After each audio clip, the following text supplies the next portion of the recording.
talk about a game that I haven't played, you haven't played, I've been really interested in playing, and it's Rust. Yes. Wildly popular game. Hugely popular. Coming to consoles very soon. Right now, it's PC only. And unfortunately, there has been some devastating news, Josh. RIP. Rust developer Facepunch Studios warns European players of a massive data loss after a fire. So the news story goes that many Rust players in Europe have unexpectedly lost their servers after a fire. According to developer Facepunch Studios, a fire at a data center destroyed 25 servers, and the data from those servers has been lost forever. The fire occurred at the OVH data center in Strasbourg, Germany. It completely destroyed one of the OVH buildings and damaged another. While the fire was large enough to take the entire 4-building OVH data center offline, everyone was safely evacuated and will remain largely remain largely offline until next week. So the good thing is, no one died, no one got hurt, everyone's okay. However, Josh, everyone lost all their shit in the game. Sad. But it's not that sad. Because I learned after reading the headline, that sounds devastating. This sounds so awful for, well, first of all, it's awful for the people, that work in that building. It's awful for the people that own that building. There was a fire. That's always awful. And, I just want that to be said. But the problem for Rust players is not as bad as I thought. Because, Josh, Facepunch Studios wipes every server monthly.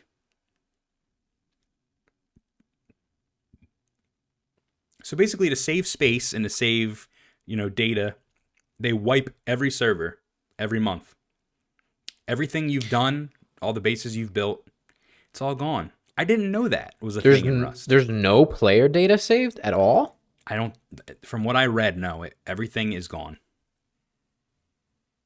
Oh, well, then they just cleared them early, dude. Exactly. They just cleared out early. Oh, except, the actual infrastructure for it's gone now, I guess, but... Yeah, there's probably a lot less servers active that people could actually play in, right? Well, yeah, for the EU. But Josh, I'm just thinking about this, and what if that wasn't the case? What if servers weren't wiped monthly? What if it was a game like Valheim or a game like Minecraft where you have these worlds that you've built?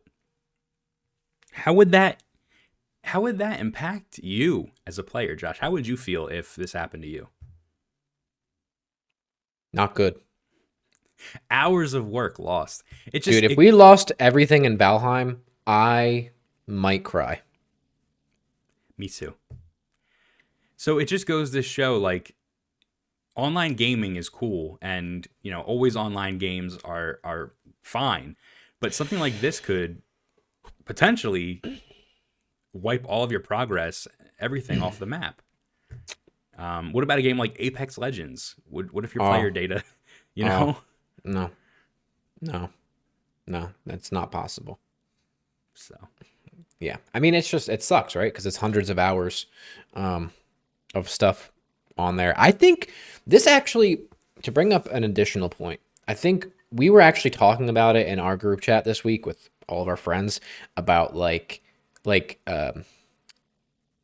crypto mining and stuff like that, and the infrastructure that it takes to be able to do those things, right? Warehouse computers and data and servers and stuff like that, and how much of a impact that has on the environment because of everything that's needed. And that's stuff that constantly has to be updated and changed and swapped out, causes a lot of e-waste, a lot of waste in general, stuff that is never going to be be able to be recycled or anything like that. It's just it's bad. I think that if somebody can figure out a way to somehow create some sort of database that doesn't require either as much or any actual physical hardware space to store data, I think that human being is going to be rich as fuck. I think so too. And I think that it's possible via AI and stuff like that and cloud-based things, but to figure out some sort of way to host that information without having a physical, centralized operation center for it. Yeah. And whoever can figure that out, let me know, because I want to be in on the ground level of that. Josh, what if they had a server center in space? Oh, It's still a physical location, but an interesting concept. it's But then just floating. that's space waste. We have a lot of space to waste. Yeah, but you know what I'm saying. Yeah, I know. So yeah, I thought this was just an interesting story. A lot of people might have been concerned, more so like I was when you first read the headline. Rust wipes servers every month, so people didn't really lose much. If they were in the middle of something, I'm assuming this is the type of thing that you would prepare for. You knew that the wipe was coming, so you would, end your activities at the end of the month. So if you were in the middle of something, it sucks. You lost all your shit.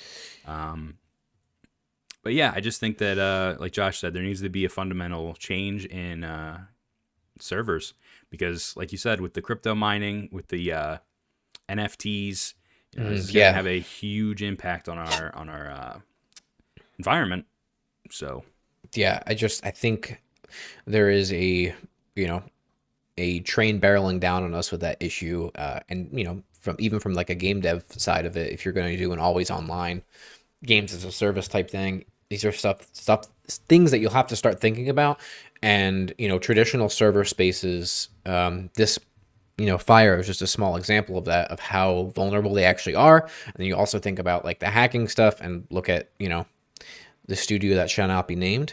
I think the industry might need to do a little bit forward thinking here, and problem solve this stuff before it occurs. Because if it was a game where what if it was like user data? What if it was like, you have $30 in credit on this type of server thing, and now we have no record of it. Like, I don't, there's a lot of issues with that. So I'm with you. Potential I agree. issues. Thank you for watching. Please like, comment, and subscribe. Josh and Bret really need you too. I love them. So do it. It would be a shame if you missed more of their videos. Hit the notification bell too, so you know when there is a new upload.